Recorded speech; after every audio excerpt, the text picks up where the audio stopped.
Lahat po tayong mga tao, lahat ng nilalang, gustong mapagpala at isang buhay na mapayapa. Napakalinaw po ng turo ng Panginoong Hesus kung paano napagpapala ang tao. Kaya lang, dahil sa panlilinlang ni Satanas at dahil na rin sa sarili nating mga katigasan ng puso, yung mga madali at malinaw na itinuro ng Panginoon ay parang natago, nakubli, at yung dapat ay alam ng lahat ay parang naging lihim lang ng iilan na nakakaalam nun. The obvious becomes unclear, and the way to blessedness almost becomes a secret. Sabi po sa pangalawang Korinto 4, 2 Corinthians 4:4, the God of this age has blinded the minds of unbelievers. Ang Diyos-Diyosa ng panahon na ito, si Satanas, ay nagbulag sa kaisipan, sa puso ng mga di nananampalataya. Acts 28, 26-27. Go to these people and say, you will be ever hearing, but never understanding. You will ever be seeing, but never perceiving. For this people's heart has become calloused. They hardly hear with their ears, and they have closed their eyes. Isa pong malungkot na description ng mga tao na naging bulag sa katotohanan ng Diyos, tumigas ang puso, nabingi ang mga tainga at di na nakakakita. Ang mga pinagpalang tao po ay pinagpala dahil sila'y nakakakita. Mahalaga na ang mata ay nakakakita at ang tainga ay nakaririnig. Blessed people are blessed because they see. What they see is almost a secret to the ungodly. At yan po ang tema ng ating pag-aaral ngayon, 3 secrets of blessed people. Ang 3 lihim ng mga taong lubos na napagpapala. Na dapat sana'y hindi lihim, subalit dahil sa kabulagan ng marami, nagmumukha tuloy na lihim. Luke 6:37-38. Ang nagsasalita po dito ay ang Panginoong Hesus. Do not judge, and you will not be judged. Do not condemn, and you will not be condemned. Forgive, and you will be forgiven. Give, and it will be given to you. A good measure, pressed down, shaken together, running over, will be poured into your lap. For with the measure you use, it will be measured to you.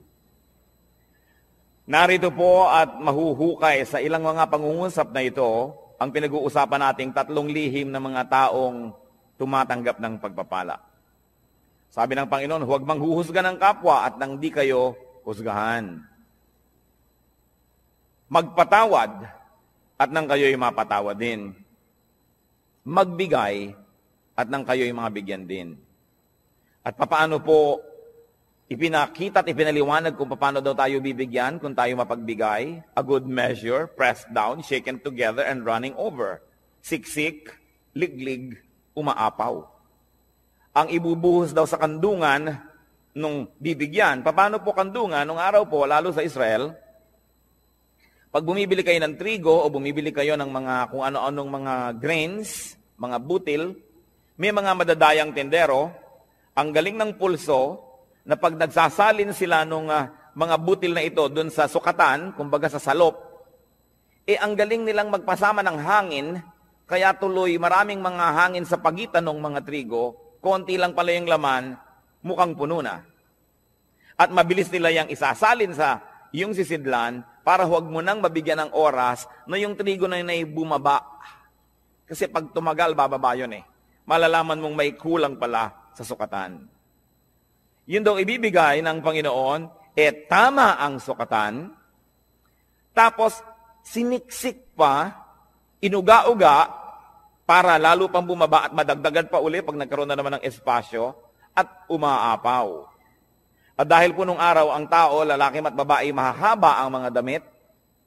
Pag may binibili kayong mga trigo, wala naman kayong dalang paper bag, wala naman kayong dalang grocery bag, hahawakan nyo ang laylayan ng mahaba nyong damit hanggang makarating sa may gitna ng inyong hita ang laylayan na yon, at para kayo ngayong may malaking-malaking bulsang hawak, doon ibubuhos yung pagpapala. Kaya sabi, it will be poured into your lap. Napakagandang makita na yung binigyan ay hindi nagreklamo, nung sukatin niya sa bahay ay hindi kulang, kundi sobra-sobra pa. At narito po yung 3 secrets of blessed people. Pwede rin natin sabihin ito na 3 steps of blessedness. Unang-una pong daan tungo sa pagpapala ng Diyos, do not judge. Huwag mamuhusga ng kapwa. Tingnan po natin sa dictionary ang ibig sabihin ng to judge. It is to form an opinion or to pass judgment on someone. So makikita po natin na yung palang lumilikha ka ng yung mga iniisip tungkol sa isang tao, sinasabi mo na siya ay ganito, siya ay ganon, hindi mo pa naman lubusan ng unawaan, yan ay isang uri ng judgment.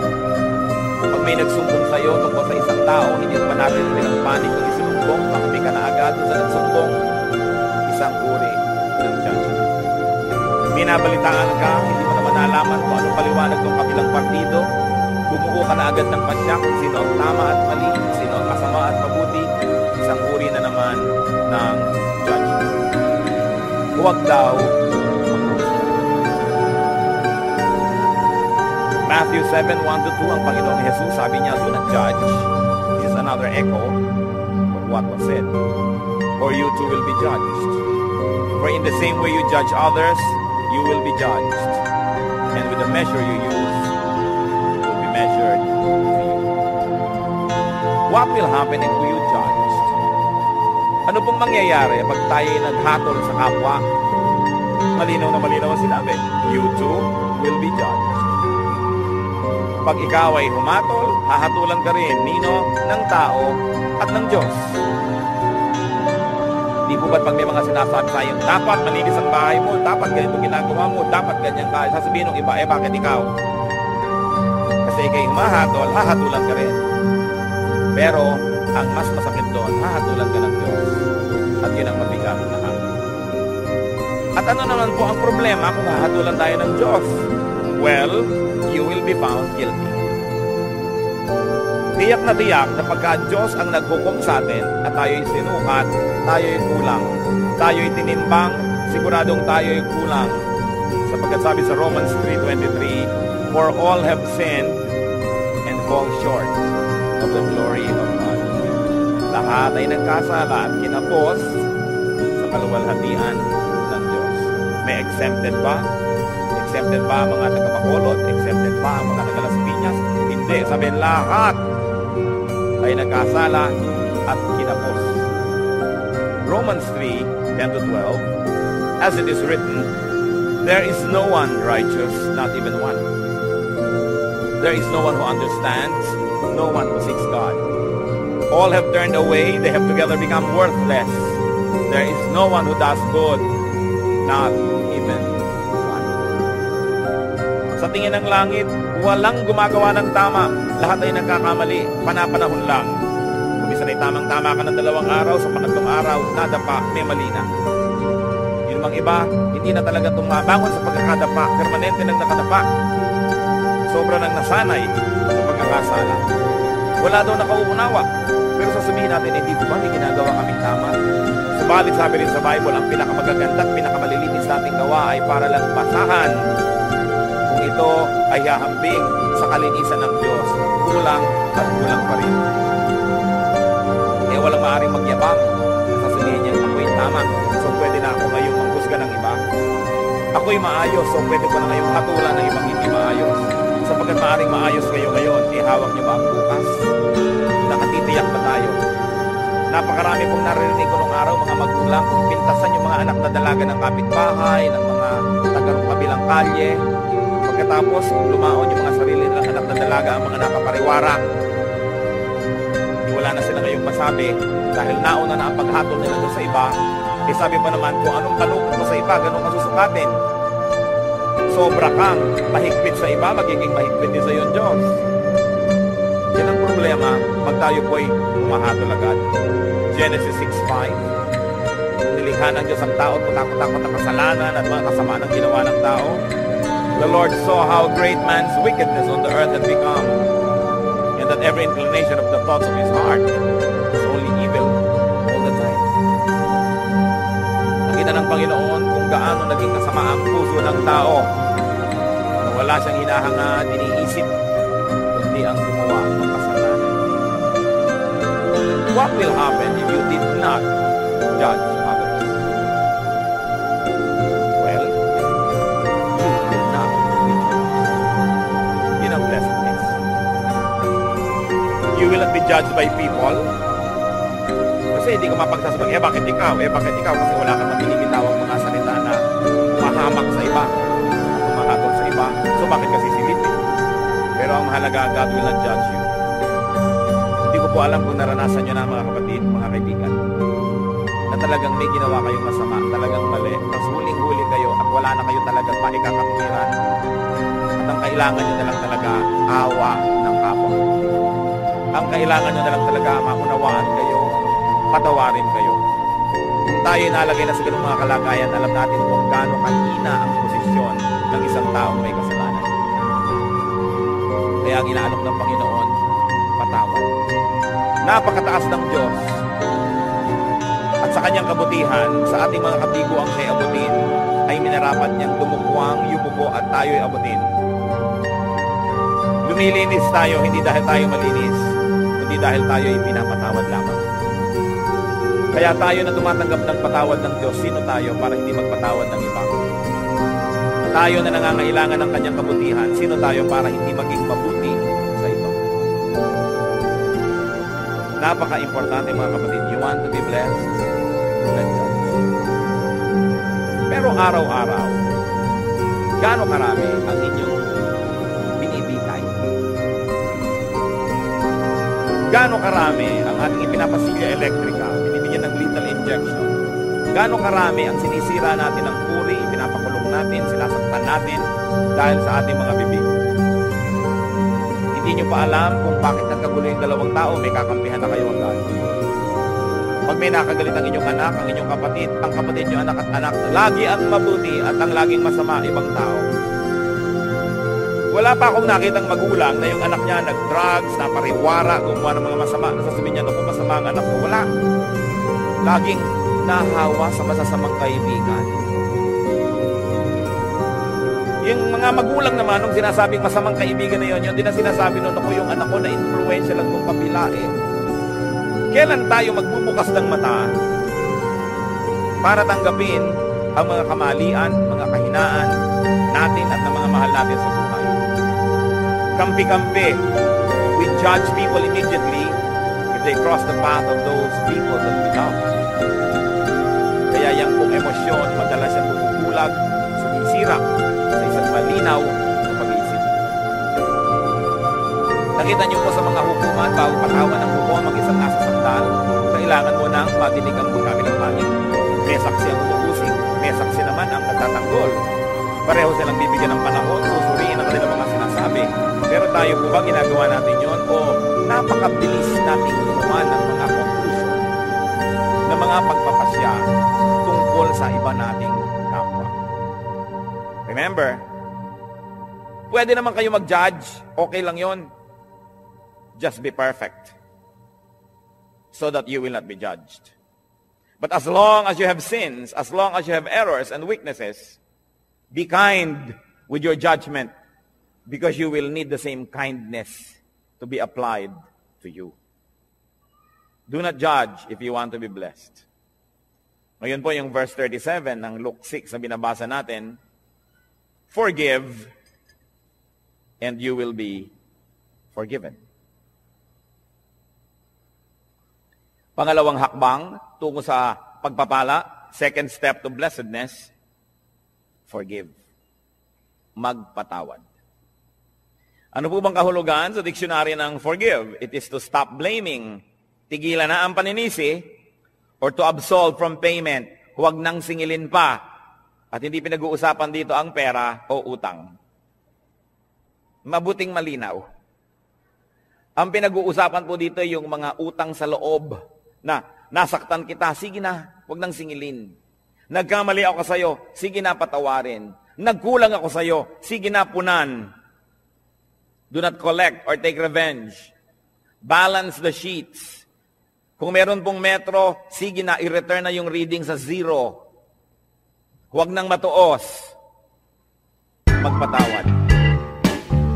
Gaano po sa ating karami ang may dala-dala dito sa puso na lason? Asido.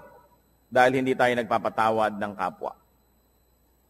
Mga misis, na pinagtaksila ng inyong mga asawa once upon a time, napatawad nyo na ba? Kasi kung hindi pa kayo nagpapatawad, kahit pa nga kayo yung agrabyado, magiging dalawa ang pagka-agrabyado nyo.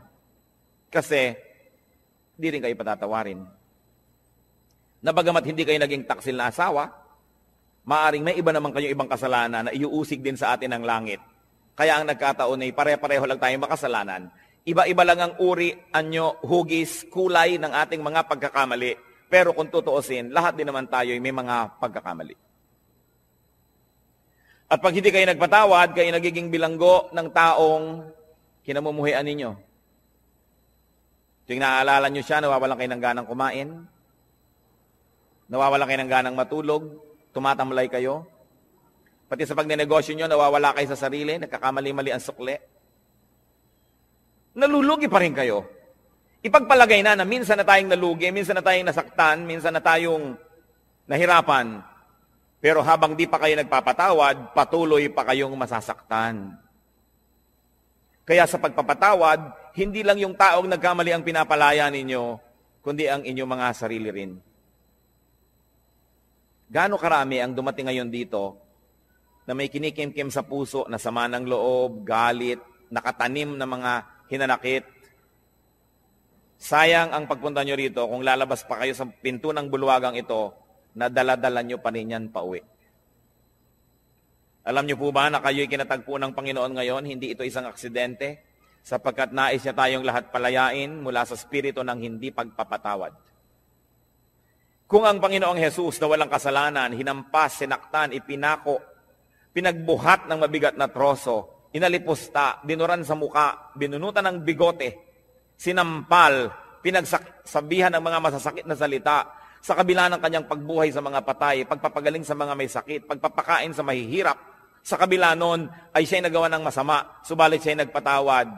Sino naman tayo para hindi magpatawad? Meron din naman tayong nagawang mga masasama. What will happen if you forgave? You will be forgiven.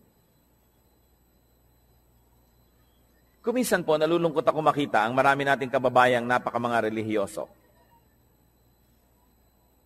Nagpapapako sa krus, naghahampas sa sarili, hinihiwa ng blade ang mga likod, dumidi pa, lumuluhod sa munggot asin, naglalakad ng paluhod, pinahihirapan ng sarili upang mapatawad sa kanyang mga kasalanan. Hindi naman lihim ang daan tungo sa kapatawaran. Hindi sinasabi ng Panginoon na, para patawarin kita, pahirapan mo ang sarili mo, saktan mo ang sarili mo. Ano po ba ang Diyos natin? Sadistang Diyos? Na ikalulugod niya na makita na tayo nahihirapan, nagdurugo, nagpapawis ng dugo? Hindi siya ganon. Hindi hinihingi ng Diyos ang ating mga sakripisyo para niya tayo patawarin. Ang sinasabi lang ng Diyos, magpatawad ka sa kapwa mo at mapapatawad ka rin ng langit. Hindi natin kailangan gawin yung mga mahihirap na ginagawa ng marami. Kaya nakakalungkot po sapagkat ko ang Biblia, ang salita ng Diyos ay hindi nakabukas at hindi tinatanggap ng bukas na puso. Maraming ginagawa ang taong nasasayang. Pinipilit niya magpunyagi, maghirap. Subalit hindi naman pala yun ang hinihingi ng Diyos. Magpatawad ka lang sa kapwa. Kaya kung tutuusin, parang mapalad ka pa nga pagka marami nagkamali sa'yo Kasi marami ka rin mapapatawad.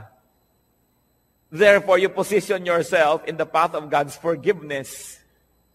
That's why everything that happens can be a blessing. If only you would open your eyes and see that our God is a God who dispenses blessing everywhere, every time, in every situation. What will happen if you did not forgive others? Ano naman ang mangyayari kung di kayo magpatawad? Matthew 6:14-15. Ito po ang sabi ng Panginoong Jesus.